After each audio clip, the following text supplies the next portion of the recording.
Hello everyone, tayo po ay nandito ulit sa ating preparation ng self-monitoring report at nakarating na tayo sa Module 3. Paano ba kumpletuhin itong ating Module 3? And this is under RA 9275. So unang-una, kailangan natin i-provide dito ang water pollution data. So for example, meron tayong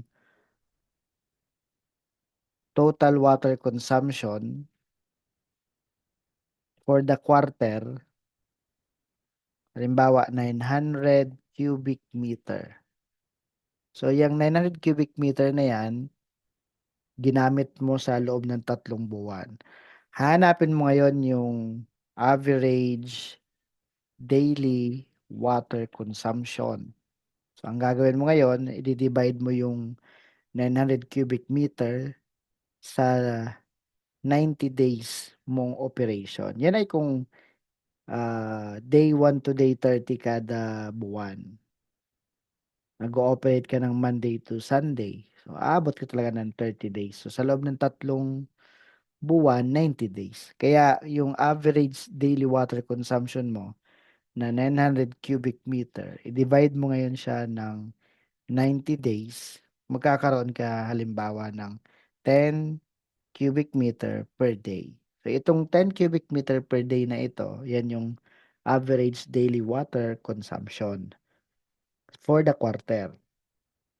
At saka dito ilalagay mo ngayon yung, gamit ng tubig at nag-generate ng domestic wastewater. Nag-generate ng process wastewater sa processing or manufacturing industries. And then dito sa cooling water kung meron tayong activities relevant to this. And then wash water equipment, and then wash water floor and others. So, yung ating gagawin, i-distribute natin yung 10 cubic meter per day dito sa water pollution data. So, halimbawa, meron kang 80% ng daily water consumption mo can generate domestic wastewater. So, halimbawa, yung ating 80% ng 10 cubic meter ay 8. Ano po? So, out of 10 kung 8 na ito, meron ka pang 2 cubic meter. So, halimbawa, pwede dito sa wash water equipment, 1 cubic meter. And then dito sa wash water floor ay 0.5. And then dito sa iyong ginagamit for processing, gumagamit ka ng tubig for finalization ng product o part mismo ng process. Minsan ginagamit for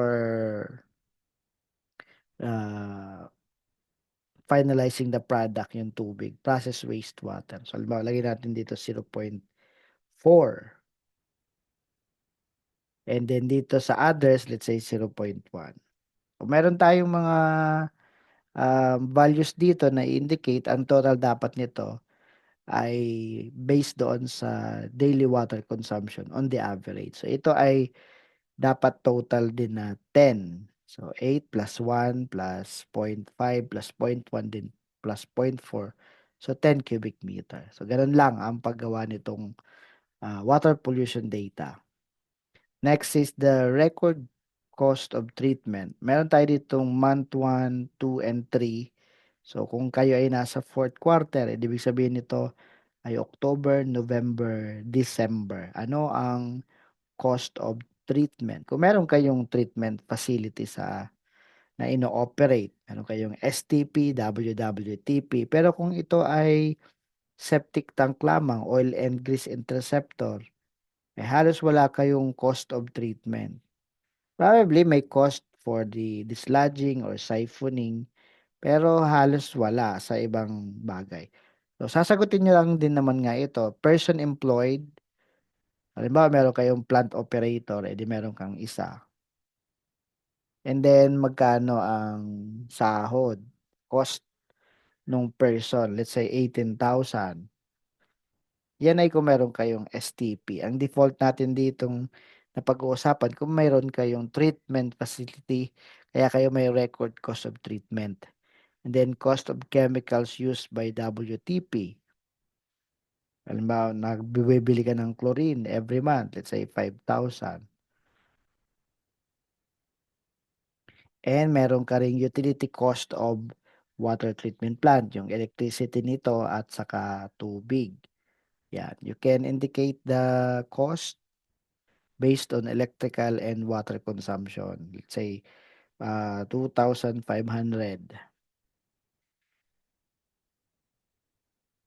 Ito naman ay pwede niyong i-estimate. And then administrative and overhead cost, yan na, yun sinasabi natin baka kayo ay nagpapa-siphoning o dislodging or nag-repair ng blower dahil nasira. Yung mga administrative and overhead cost. Halimbawa dito lagay natin ay 10,000.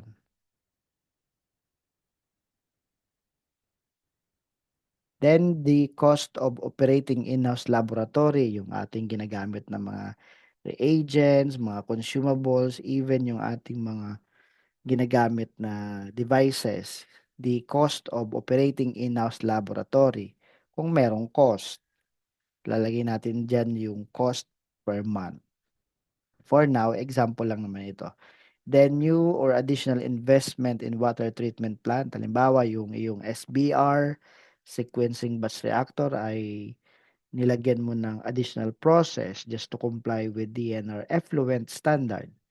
Ilalagay mo dito yung investment in water treatment plant. No, naglagay ka ng vertical garden or vertical wall dahil yung wall lalagyan mo ng odor absorbing plants. O ano may improvement sa water treatment facility natin. Kung wala naman, we can just indicate NA at sa baba nito, yung cost ay 0. Okay? So that's the record cost of treatment. Now, dito naman sa water treatment plant discharge location, basic naman ito na kung meron kang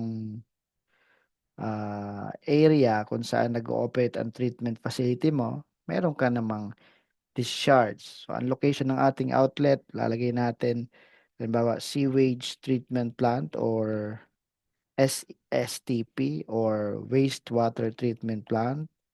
Depende kung ano man tawag nito. And then, nandito ngayon yung discharge natin sa, let's say, Kalumpang River. Mahalaga yung information na yan. Now, kung ikaw ay gumagamit ng septic tank, lagay mo dito, septic tank, and then yung name of receiving water body. Malapit din sa inyong facility.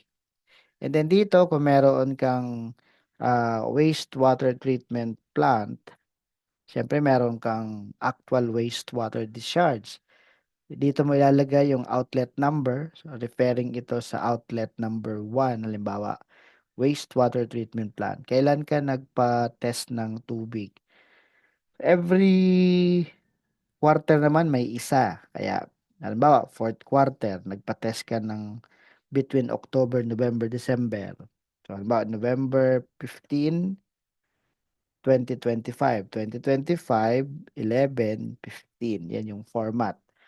And then, the effluent flow rate, lagay mo 0. And then, ano yung value ng BOD? Halimbawa, 2 milligram per liter. Yung TSS mo ay 5. Yung color mo ay 2. Yung pH ay 8.5. Then yung oil in grease ay 1. Then temperature rise ay let's say 1. Yan.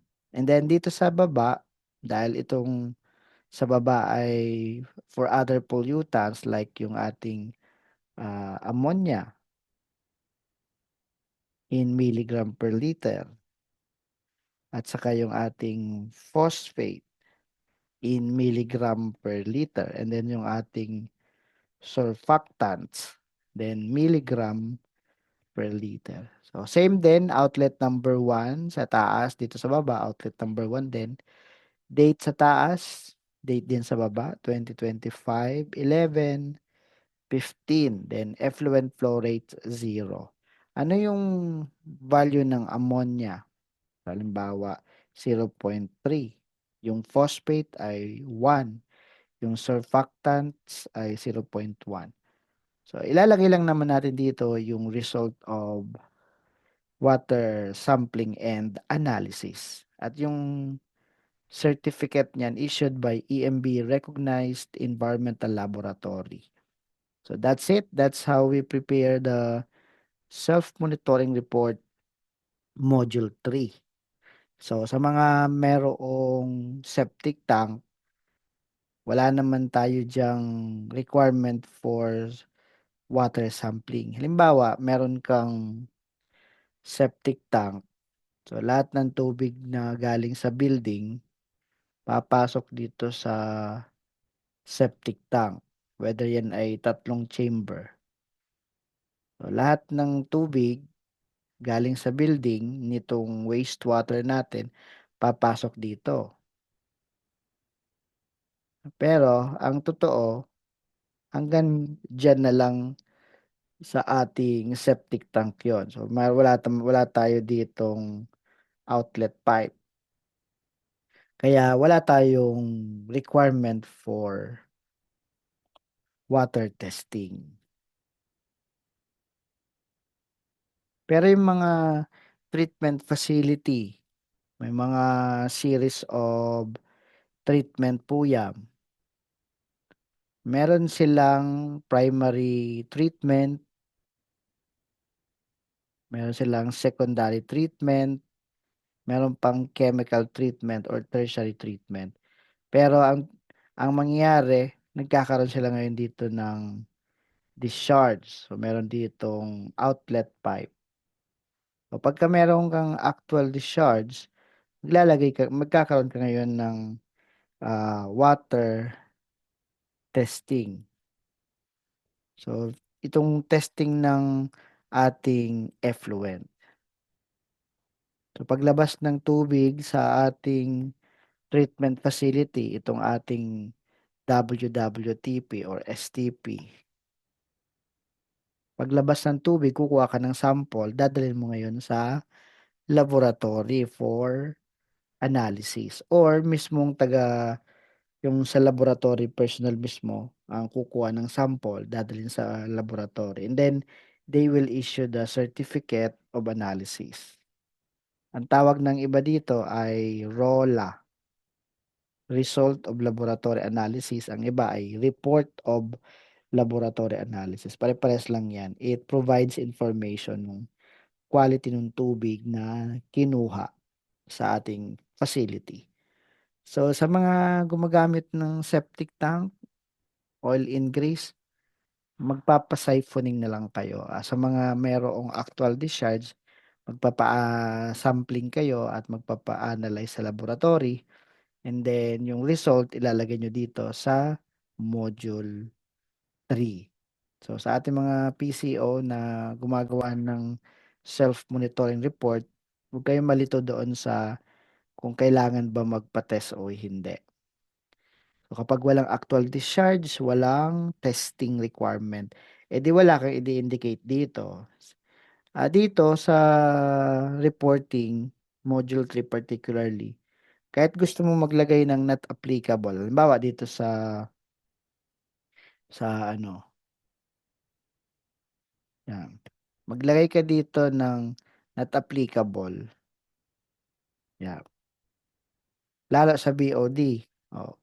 Di ka makapag-type ng letter, number talaga, yung TSS. Yan. Yung color. Yeah, pwede. Lagay mo not applicable. Yung pH, yan, hindi rin. Yung oil in grease, pwede maglagay ng letter, not applicable. Saka sa temperature. Pero itong BOD, yan, halos di mo magagalaw. Ano po? Kaya, kung wala kayong testing requirement, pwede nating sambitin dito sa outlet number 1. Lagay natin dito, NA. Tapos dito naman sa date, basta kung walang testing requirement, lagay natin 2000-01-01. Tapos dito sa effluent flow rate, lagay mo 0, BOD 0, TSS 0, then color NA, yan. Kasi nakakalagay ng letra, eh, ano po. Ang ibig sabihin lang hindi kayo required ng testing. So, sa PH kung puwede lang maglagay ng letter na N, A para masabing para din niyo masagutan 'to, otherwise zero din. Pero ano ba naman yung tubig na pH 0, 'di ba? Kaya kung ako ang evaluator titingnan ko, outlet number is not applicable kasi nga gumagamit pala siya ng septic tank, gano'n siya. Pero kung naka-indicate dito sa location of the outlet ay wastewater treatment plant, o automatic 'yan hahanapan niya ng result dito, yung outlet number 1, yung date ng sampling, ano yung flow rate, lagay natin 0 saka yung actual value ng BOD, halimbawa 2, yung TSS ay 1, yung color ay 1, yung pH ay 7.8, yung oil and grease ay 1, yung temperature rise ay 1.